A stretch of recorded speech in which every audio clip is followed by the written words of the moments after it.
Hello mga ka-on-calls, magandang gabi sa inyong lahat. So may rescue tayong pinuntahan. Ang unit is Kia Sportage. So kita nyo naman ang problema. Ayan, parating nakailaw ang kanyang brake light kahit naka-off na yung sasakyan. Ayan, umiilaw pa rin. Ayan, mapatay-patay yung ilaw mga ka-on-calls. So ito yung dahilan mga ka-on-calls kung bakit parating umiilaw yung kanyang brake light na ayaw mapatay-patay kahit naka-off na yung makina or yung sasakyan.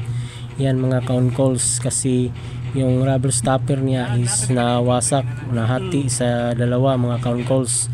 Ito yung rubber stopper niya mga ka-on-calls. So para gawa natin to ng paraan para masayayos natin yung problema sa unit.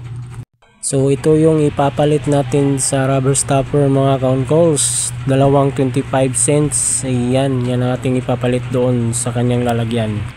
So yan mga ka-on-calls, naikabit ko na yung dalawang 25 cents doon sa kanyang lalagyan ng rubber stopper. Ayan, tinitest ko kung hindi ba siya malalaglag pag dumikit siya sa kanyang brake switch mga ka-on-calls.